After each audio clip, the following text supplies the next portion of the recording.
Ulangan 7 ya, ayat 1 sampai dengan 26. Saya coba bacakan buat saudara. Ulangan 7 ayat 1 sampai dengan yang ke-26. Apabila Tuhan Allahmu telah membawa engkau ke dalam negeri kemana engkau masuk untuk mendudukinya, dan ia telah menghalau banyak bangsa dari depanmu, yaitu orang Het, orang Girgasi, orang Amori, orang Kanaan, Peris, orang Hewi, dan orang Yebus, 7 bangsa yang lebih banyak dan lebih kuat daripadamu. Dan Tuhan Allahmu telah menyerahkan mereka kepadamu, sehingga engkau memukul mereka kalah, maka haruslah kamu menumpas mereka.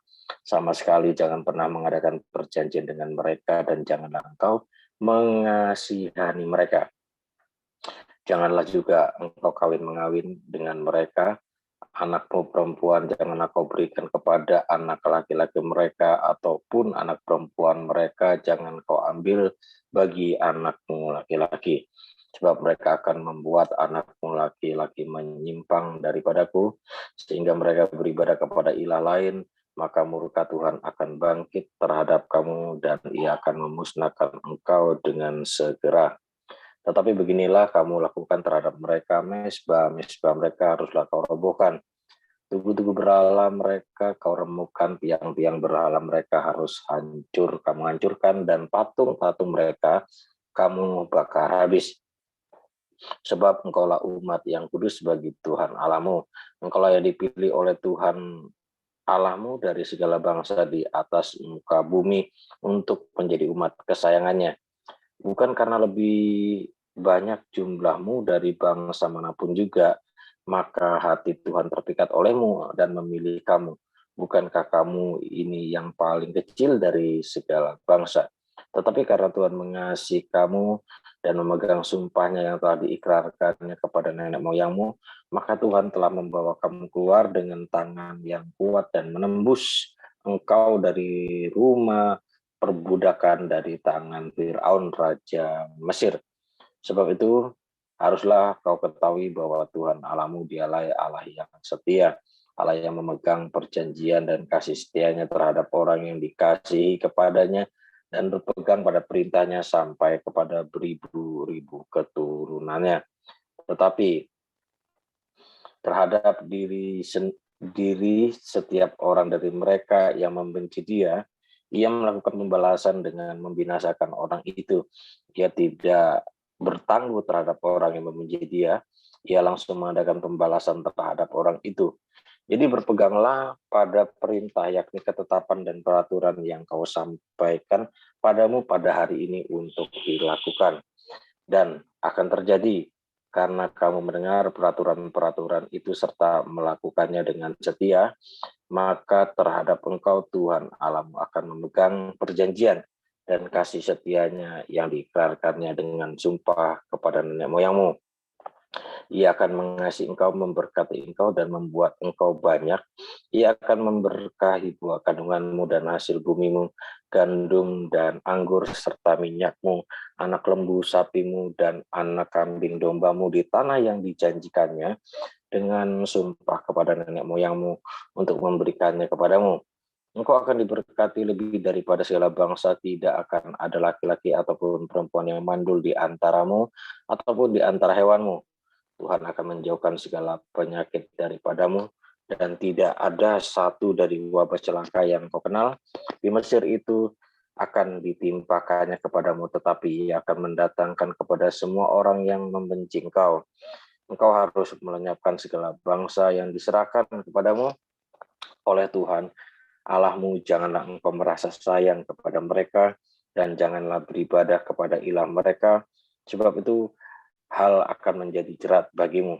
Jika sekiranya engkau berkata dalam hatimu, bangsa-bangsa ini lebih banyak daripadaku, bagaimana aku dapat menghalau mereka?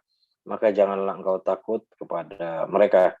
Ingatlah selalu apa yang dilakukan Tuhan Allahmu terhadap Fir'aun di seluruh Mesir, yakni cobaan-cobaan besar yang kau lihat dengan matamu sendiri, tanda-tanda dan mujizat-mujizat, tangan yang kuat dan lengan yang teracung yang dipakai Tuhan Allahmu yang membawa engkau keluar. Demikian juga akan dilakukan Tuhan Allahmu terhadap segala bangsa yang engkau takuti. Lagi pula Tuhan Allahmu akan melepaskan tabuhan penyerbu mereka sampai habis binasa orang-orang yang masih tinggal dan yang menyembunyikan diri terhadap Engkau. Janganlah gemetar karena mereka, sebab Tuhan Allahmu ada di tengah-tengahmu, Allah yang besar dan dahsyat. Tuhan Allahmu akan menghalau bangsa-bangsa ini dari hadapanmu. Sedikit demi sedikit engkau tidak boleh membinasakan mereka dengan segera, supaya jangan binatang hutan menjadi terlalu banyak melebihi engkau. Demikianlah Tuhan Allahmu akan menyerahkan mereka kepadamu dan akan mengacaukan mereka sama sekali sampai mereka punah. Raja-raja mereka akan diserahkannya ke dalam tanganmu, sehingga engkau menghapuskan nama mereka dari kolong langit. Tidak akan ada yang dapat bertahan menghadapi engkau sampai engkau memunahkan mereka. Patung-patung ilah mereka haruslah kamu bakar habis, perak dan emas yang ada pada mereka janganlah kau ingini dan kau ambil bagi dirimu sendiri, supaya jangan engkau terjerat karenanya, sebab hal itu adalah kekejian bagi Tuhan Allahmu. Dan janganlah engkau membawa sesuatu kekejian masuk ke dalam rumahmu, sehingga engkau pun ditumpas seperti itu. Haruslah engkau benar-benar merasa jijik dan keji terhadap hal itu, sebab semuanya itu dikhususkan untuk dimusnahkan. Amin. Berbahagialah orang yang mendengar firman Tuhan, terutama orang yang melakukan kebenaran tersebut di dalam kehidupannya. Saya katakan amin. Nah, kalau saudara simak di dalam kitab Ulangan ini, saya sudah pernah sampaikan saudara, nanti saudara lihat saja di YouTube, itu ada seri 1, 2, dan 3, lengkap full saudara, full versi. Saya bahas satu persatu saudara, karena jamnya begitu dikit ya, penjelasannya pun juga nggak akan bisa sejelas detail itu saudara di YouTube saudara. Itu judul khotbahnya, perkenanan Allah menentukan berkatmu saudara. Di YouTube itu full saudara. Seri 1, 2, 3 saudara. Nah, hari ini coba kita belajar sebentar, kita coba flashback saudara. Saudara renungkan, saudara teliti dengan baik-baik. Saya percaya begini saudara. Kalau Tuhan yang berjanji pasti ditepati. Kita harus tahu dulu, janji Tuhan itu tidak pernah tidak ditepati. Kalau Tuhan yang berbicara kepada namanya umatnya, itu pasti tergenapi. Nah, kita harus sepakat dulu bahwa Tuhan kita itu Tuhan yang besar. Tuhan kita itu Tuhan yang hebat. Tuhan kita itu Tuhan yang dahsyat. Tuhan kita itu bisa merubah segala sesuatu. Bagi Tuhan itu tidak ada yang mustahil. Bagi orang yang percaya pun tidak ada yang mustahil. Bahwa janji itu akan kita terima. Nah, kita percaya bahwa berkat Abraham, Ishak, dan Yakub itu ada bersama kita ketika kita ini cuma satu, saudara. Melakukan apa yang diperintahkannya. Coba, saudara, lihat di ayat yang 11. Dikatakan begini, saudara. Jadi berpeganglah pada perintah, yakni ketetapan dan peraturan yang kusampaikan padamu pada hari ini untuk dilakukan. Ada satu kata, yaitu jadi berpeganglah pada perintah, yakni ketetapan dan peraturan yang kusampaikan padamu pada hari ini. Saya tanya dulu sama saudara. Orang itu membuat aturan atau bangsa ini membuat namanya peraturan, saya percaya itu untuk ditaati. Betul nggak? Bukan hanya untuk ditaati, tetapi itu juga untuk menjaga kita supaya kita ini sesuai dengan rule-nya, saudara, sesuai dengan jalannya. Saya percaya bahwa Tuhan itu membuat perintah, membuat peraturan itu supaya kita itu jalannya enak, saudara. Betul nggak? Supaya jalannya itu sesuai dengan apa yang Tuhan inginkan. Bukan kita inginkan. Kalau kita keinginannya cenderung, Alkitab katakan begini, banyak orang itu disangkanya jalannya lurus, tetapi ujungnya maut. Tetapi jalan Tuhan itu selalu memberikan kehidupan, sekali lagi. Memberikan kehidupan, memberikan kita ini berkat, memberikan kita ini yang terbaik. Saudara cek perjalanan bangsa Israel itu, bukan Tuhan itu mau membunuh sebenarnya. orang melepaskan kok, saudara. Dari perbudakan kepada kemerdekaan. Yang dahulu dijajah, sekarang merdeka. Yang dahulu tidak menikmati namanya penindasan, berubah jadi betul-betul bebas. Tidak ada namanya jajahan. Bahkan Tuhan tambahkan satu daerah yang memiliki potensi yang besar, saudara, yaitu janji berkat itu sendiri. Bahkan janji berkat itu unlimited, saudara. Siapa yang nggak mau, saudara? Coba saudara cek di ayat yang ke-12. Dikatakan begini, dan akan terjadi. Dan akan terjadi, saudara harus ingat. Dan akan terjadi. Karena kamu mendengarkan peraturan-peraturan itu serta melakukannya dengan setia, maka terhadap engkau Tuhan Allahmu akan memegang perjanjianmu dan kasih setianya yang diikrarkannya dengan sumpah kepada nenek moyangmu. Bukan hanya diikrarkan, saudara, tetapi juga dengan sumpah. Tuhan sendiri sumpah loh, saudara. Jadi betul-betul janji ini digenapi, saudara. Di ayat yang ke-13. Ia akan mengasihi engkau, memberkati engkau, dan membuat engkau banyak. Ia akan memberkati buah kandunganmu dan hasil bumimu, gandum dan anggur serta minyakmu, anak lembu sapimu dan anak kambing dombamu di tanah yang dijanjikannya dengan sumpah kepada nenek moyangmu untuk memberikannya kepadamu. Engkau akan diberkati lebih daripada segala bangsa. Tidak akan ada laki-laki ataupun perempuan di antaramu ataupun di antara hewanmu. Tuhan akan menjauhkan dari segala penyakit daripadamu, dan tidak ada satu dari wabah celaka yang kau kenal di Mesir itu akan ditimpakannya kepadamu, tetapi ia akan mendatangkan kepada semua orang yang membenci engkau. Wih, luar biasa, saudara. Kalau kita cek, kita simak, janji berkat Tuhan itu lengkap, saudara. Wih. Sudah namanya diberkati, menikmati yang baik, diberkati namanya menikmati namanya berkat-berkat yang luar biasa.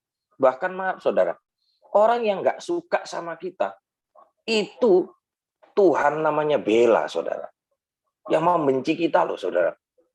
Coba saudara renungkan dari kisah ini, kita belajar bahwa banyak orang itu tidak menerima janji berkat ini.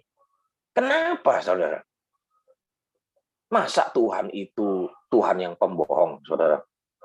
Duh, dia itu sampai bersumpah loh, saudara. Masa Tuhan kita itu Tuhan yang plin-plan, saudara? Masa sih Tuhan kita itu Tuhan yang tidak komitmen? Coba saudara renungkan. Yang salah itu Tuhan atau saudara? Coba kita simak, kita perhatikan pagi hari ini. Loh, kenapa? Bahwa janji berkat atau namanya firman Tuhan itu tidak pernah menjadi daging bagi kita. Cuman hanya tulisan. Cuman hanya kita bisa membaca, melihat, tapi tidak tidak mendapatkan, saudara.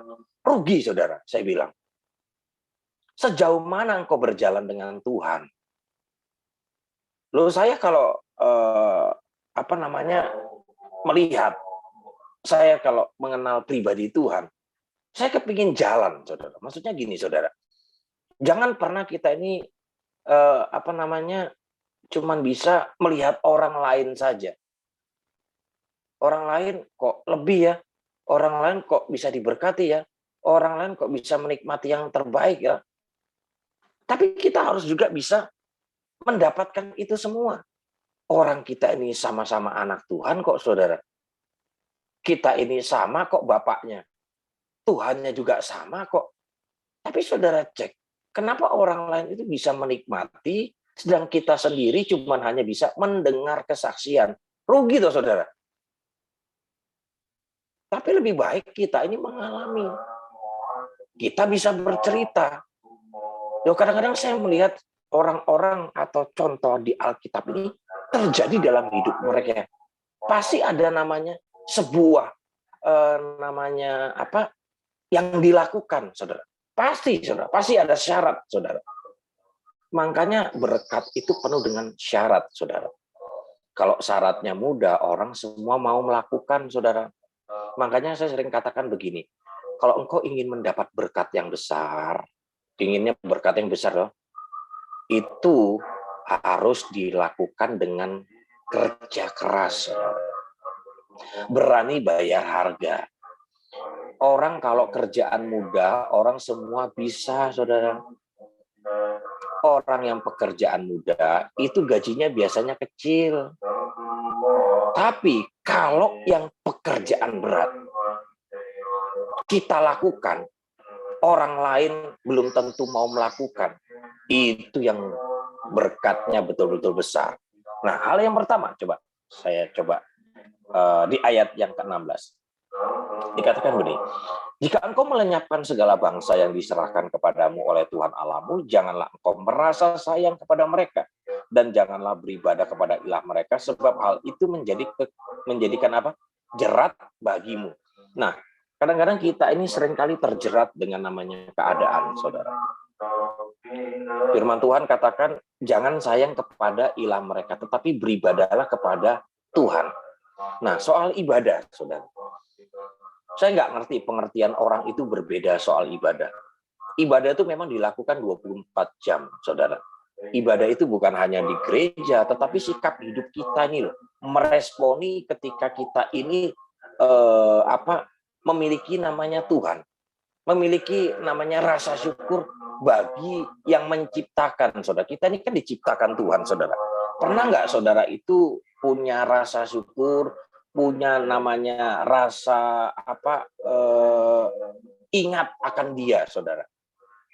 Makanya kalau saudara perhatikan di dalam kitab Kejadian itu Tuhan menciptakan segalanya baik, tetapi di hari yang ke-7 itu berhenti dulu, saudara, supaya manusia itu bisa bersyukur mengingat kebaikan Tuhan.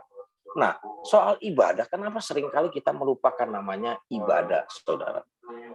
Kata kembali, namanya ibadah adalah sikap hidup kita, betul, yang kita lakukan, rasa syukur kita datang dalam hadirat Tuhan. Nah, banyak orang hari-hari ini menyepelekan soal namanya ibadah. Kalau kita lihat di dalam kitab Keluaran, itu barang siapa ibadah kepada Dia, itu luar biasa loh berkatnya, saudara. Dijauhkan dari penyakit, minum, makanan itu ada.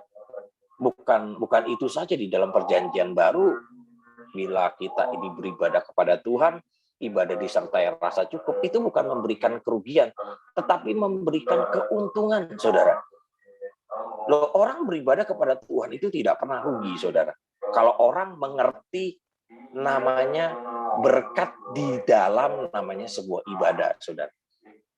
Saya tanya, segala sesuatu yang kita punya dari siapa sih, saudara? Dari Tuhan. Kenapa kita kadang-kadang nggak mau meminta kepada Tuhan?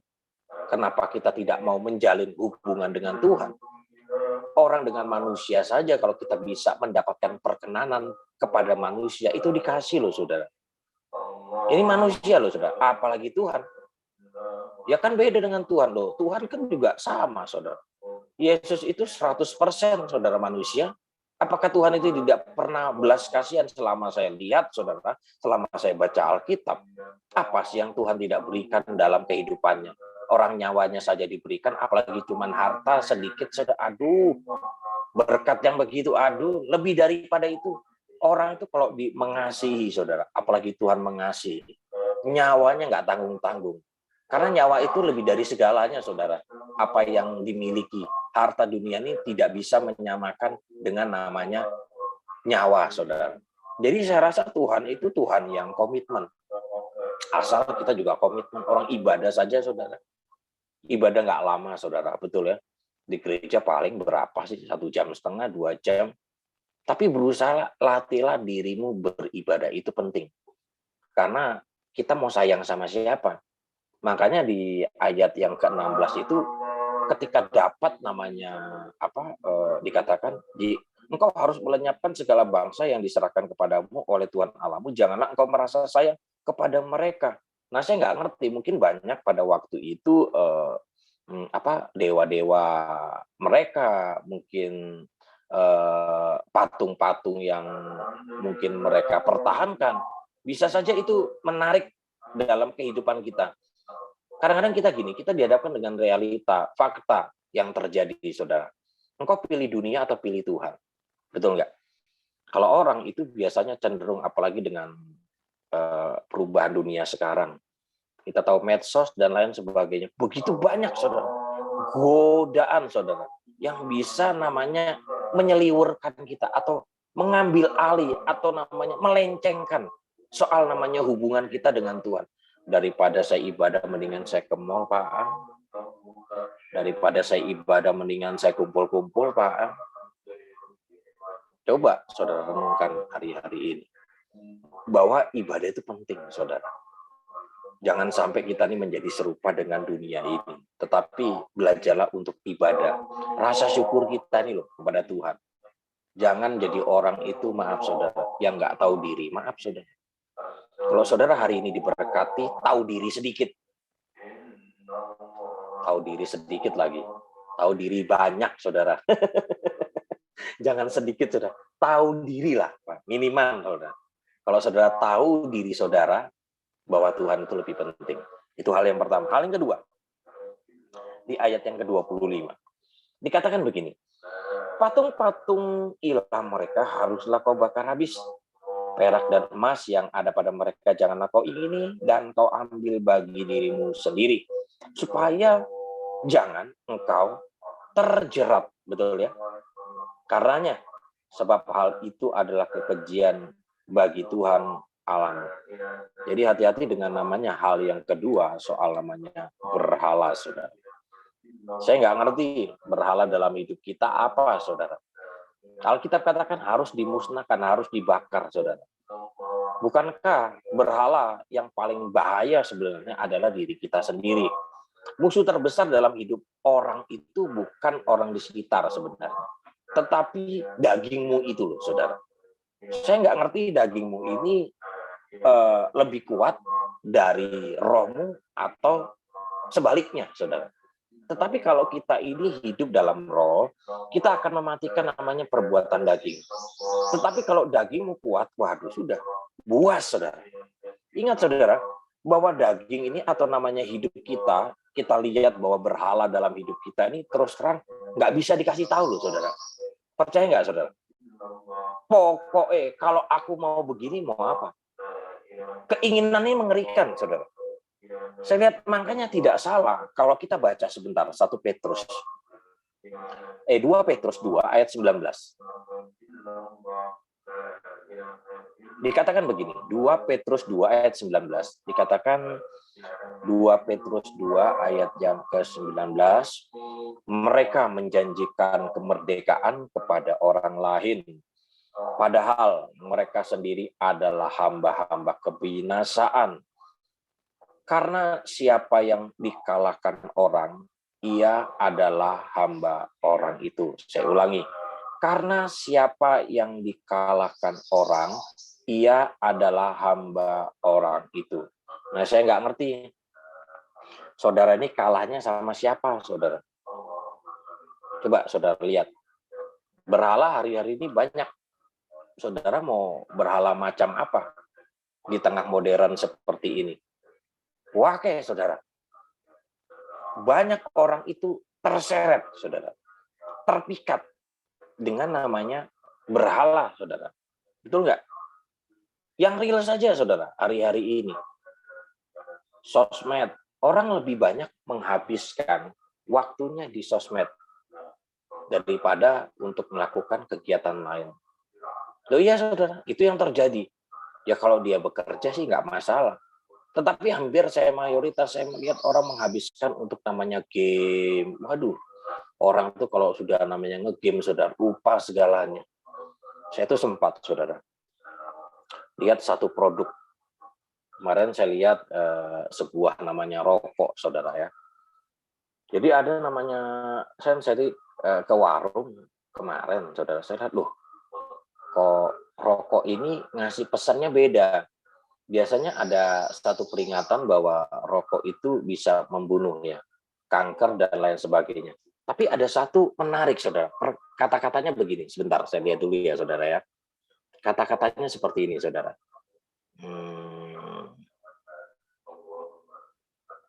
Bentar.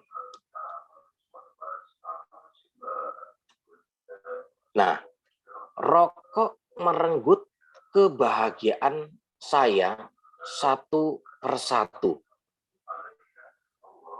Dikatakan begini, rokok merenggut kebahagiaan saya satu persatu. Saya baru baca, saudara.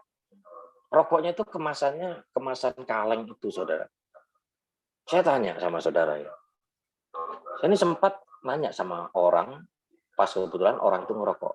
Kak, saya tanya, daripada ngerokok, beli makanan enak mana, Pak? Oh, enak ngerokok. Waduh, saya ini mikir, saudara tahu harga rokok dulu, zaman saya kecil, itu sekitar 3.000, 4.000. Sekarang kalau saudara tahu namanya Surya, saudara, Surya 12, itu satu kepet itu, saudara, isi 12, itu hampir 22.000 loh, saudara. Kalau saya pribadi, saya ini orangnya masih waras, saudara. You know waras? Daripada beli rokok, mendingan beli makanan. Rokok nggak kenyang, makanan kenyang. Rokok nggak sehat, makanan saya percaya sehat untuk membantu nutrisi kita.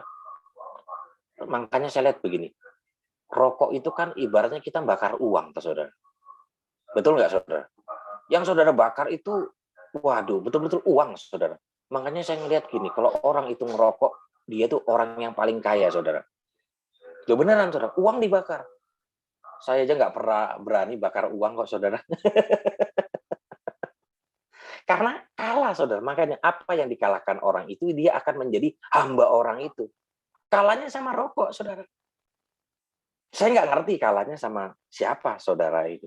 Di rumah, saya nggak ngerti. Mungkin kalah dengan namanya kemalasan.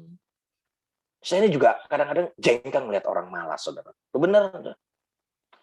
Hidupnya mulai dari muda, nggak mau kerja.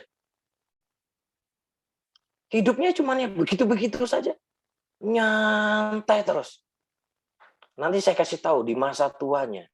Aduh, beneran. Miris, saudara. Banyak tekanannya, saudara. Makanya saya ajarkan, saudara. Saya ini cuma bisa motivasi, saudara. Memberi namanya masukan-masukan. Ayo, selama masih muda, selama masih kuat, berusahalah dengan keras. Gitu loh. Tuhan kita tuh Tuhan yang rajin kok, saudara. Betul nggak? Berusahalah. Jangan kita yang dikendalikan, saudara. Tetapi kita yang mengendalikan. Sekali lagi. Jangan kita dikendalikan, tetapi kita yang mengendalikan. Berhala itu keputusan saudara. Kalau saudara bisa mengendalikan diri kita sendiri, wah, percaya saudara, hidup kita berbeda. Itu hal yang kedua. Hal yang terakhir, saudara. Di ayat yang ke-26. Dikatakan begini, dan janganlah engkau membawa sesuatu kekejian masuk ke dalam rumahmu sehingga engkau pun ditumpas seperti itu. Haruslah engkau benar-benar merasa jijik dan keji terhadap hal itu sebab semuanya itu dikhususkan untuk dimusnahkan.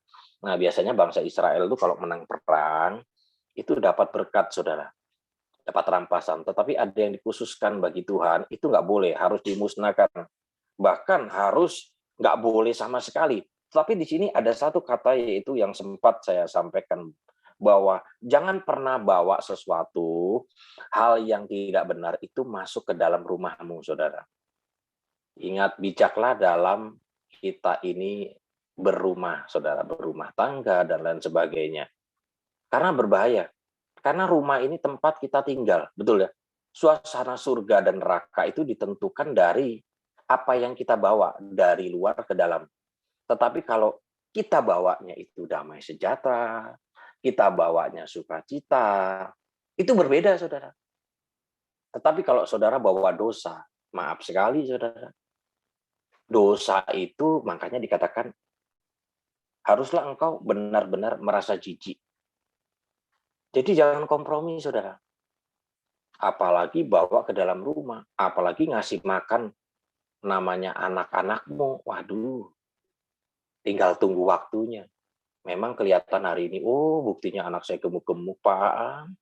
Buktinya anak saya nggak sakit. Tunggu, antara namanya sampar, pedang, dan kelaparan. Ingat, hati-hati. 3 perkara itu nggak akan pernah jauh-jauh, saudara. Nanti suatu saat. Jadi belajarlah untuk kita ini komitmen. Lo sudahlah, jangan takut. Makanya saya bilang sama saudara, jangan pernah takut kekurangan, saudara. Tapi belajarlah untuk mencukupkan dengan apa yang ada. Kalau kita dapat berkat hari ini, ya disyukuri, dinikmati. Lusa ini sama istri belajar, saudara. Apa yang kami terima, syukuri saja. Nggak usah terlalu banyak Karena dari dulu saya nggak mau terlalu namanya gubris, saudara. Karena berkat itu tergantung dari hubungan kita dengan Tuhan. Jangan salah kalau orang hari ini diberkati, karena kamu saudara lihat dulu, hubungannya sampai sejauh mana? Karakternya sampai sejauh mana? Yang bisa dipercaya itu sampai sejauh mana? Tuhan tidak akan pernah memberikan kepercayaan kepada orang yang tidak bisa dipercaya. Sorry. Tapi kalau orang itu bisa dipercaya dari hal kecil, hal besar pasti bisa, saudara. Standar Tuhan itu proses, saya bilang. Kalau saudara kecil bisa ditambahkan. Ditambahkan. Tapi kalau saudara langsung blek, wah bahaya. Itu yang bisa jadi masalah. Tuhan memberkati kita semua. Ya, saya serahkan pada Ibu Gembala. Shalom. Shalom. Terima kasih, An. Ya, Shalom. puji Tuhan. Kita sudah menerima firman tentang janji Tuhan. Asal kita taat. Kuncinya taat. Untuk melakukan, bukan taat di pikiran, di perkataan, tapi dilakukan. Janjinya luar biasa. Kalau kita lihat di ayat yang pasal 7 ayat yang ke-12 tadi. Sampai 26. Itu kita akan mengalami kemenangan, pembebasan. Kita akan mengalami dikasih Tuhan, dicintai Tuhan, dibela. Sampai dikatakan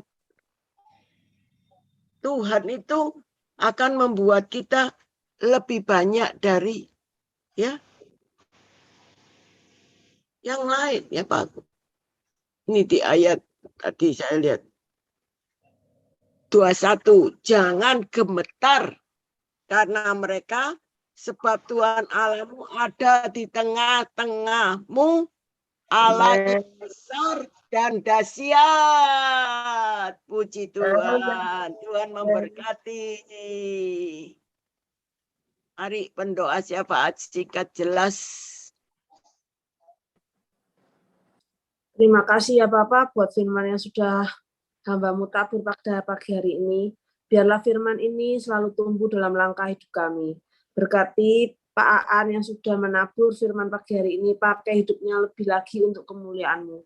Di dalam nama Tuhan Yesus Kristus, dengan iman percaya, kami berdiri atas darah Tuhan Yesus yang sudah dicurahkan di atas kayu salib. Darah yang sudah menebus setiap lubang maut.